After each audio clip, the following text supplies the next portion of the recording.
Hello everyone, I welcome again to all of my BA tutorial classes success in teaching field. हम लोग यहाँ पर discuss करेंगे जो सेकेंड ईयर का एग्जाम डेट आया है। देखा होगा आपने, यूनिवर्सिटी ने एग्जाम डेट मेंशन कर दिया है, यानी कि जिनका सेशन 19-21 है उनका फाइनल एग्जाम डेट आ गया है। यूनिवर्सिटी का जो ये एग्जाम डेट है देख सकते हैं, BEd second year exam date 5/3/2022 यानी कि 5 मार्च से आपका एग्जाम शुरू हो जाना है। इस पर ब्रीफली डिस्कस करेंगे कि क्या सच्चाई है, क्या 5 मार्च को हो जाएगा या डेट आगे बढ़ सकती है, सभी चीजों को समझेंगे। उसके अलावा आपकी तरफ से बहुत सारे क्वेश्चन पूछे जा रहे हैं, किसको लेकर के?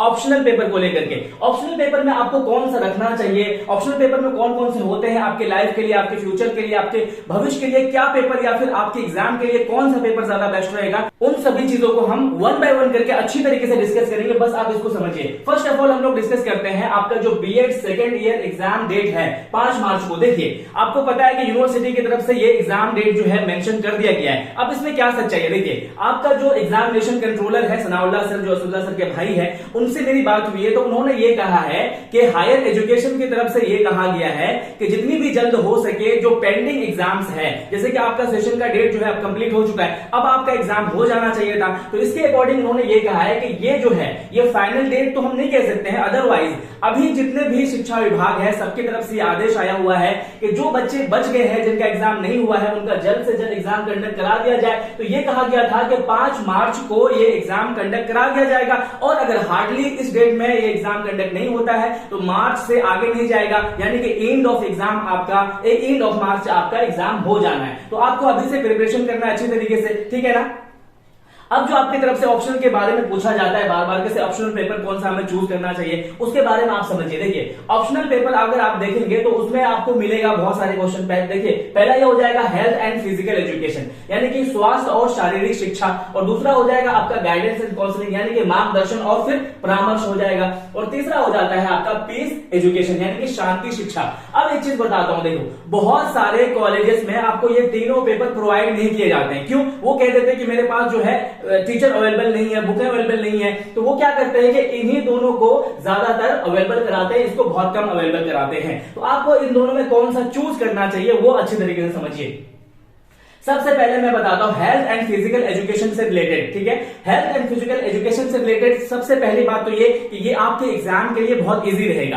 हेल्थ एंड एजुकेशन में आपको क्या पढ़ना होता है कि आपके हेल्थ को कैसे अच्छा रखा जाएगा। आप सपोज करके आप अगर अच्छा हेल्थ नहीं रखेंगे तो कैसे कैसे डिसीजेस हो जाएंगे, आप अपने नाखून बड़े करेंगे तो कैसे बीमारियां आपको हो सकती है, जैसे कि आपका खाना है, फूड क्या होता है, हेल्थ क्या होता है। यानी कि सिंपली अगर मैं इजी वर्ड में बोलूं तो ये कहा जा सकता है अगर आप इसको नहीं भी पढ़कर जाएंगे तो भी आप इससे रिलेटेड क्वेश्चन लिख देंगे, आंसर बहुत आसानी से लिख देंगे, ठीक है ना। अब और इससे सबसे बड़ी बात, इससे रिलेटेड मैंने आपको वीडियो प्रोवाइड करा दिया है, प्रीवियस ईयर के क्वेश्चन आप जाकर के देख सकते हैं, वहां से आपका पूरा कॉन्सेप्ट क्लियर हो जाएगा। किसी तरह की किताब या फिर किसी तरह की कंफ्यूजन होने की जरूरत नहीं है, कंफ्यूज होने की। अब जो है यहां पर एक चीज समझ में आ गया कि ये एग्जाम से रिलेटेड बहुत इजी रहता है। अब इसके फ्यूचर में क्या इससे ज्यादा बेनिफिट मिलेगा, फ्यूचर में इससे बेनिफिट मिल सकता है। देखिए, हेल्थ से रिलेटेड इसमें क्या क्या पढ़ सकते हैं हम, हेल्थ क्यों हमें जरूरी है, हेल्थ कैसे इंसान को रहना चाहिए, है ना। उसके बाद फिजिकल में किस तरीके से हमें फिट रहना चाहिए, है ना। तो ये सारी चीजें हम यहाँ पे पढ़ते हैं। हमें बीमारियां क्यों होती है, खाना अगर हम जो है बासी खाते हैं या फिर पहले का खाना खाते हैं तो क्या बीमारी होगी, ऐसी चीजें आप आसानी से लिख सकते हो। अब फ्यूचर में इसके लिए क्या जरूरी है कि फ्यूचर में ये जरूरी है कि बहुत सारे स्कूल्स में योगा की जरूरत होती है, इसी में पढ़ाया जाता है। बहुत सारे स्कूल में बच्चों के जो हेल्थ से रिलेटेड प्रॉब्लम होती है इसमें पढ़ाया जाता है, तो ये फ्यूचर में भी बेनिफिशियल होता है। एक चीज हो गया आपके लिए कि ये एग्जाम के लिए इजी रहेगा, ना भी पढ़ के जाओ तो कोई दिक्कत नहीं है, ठीक है। ये हो गया क्लियर आपका। तो मैं आपको सजेस्ट करूंगा कि आप हेल्थ एंड एजुकेशन ले सकते हो, ज्यादा दिक्कत वाली बात नहीं है, इतना कंफ्यूज होने वाली बात नहीं है कि कौन सा है कौन सा नहीं, दोनों बेहतर है।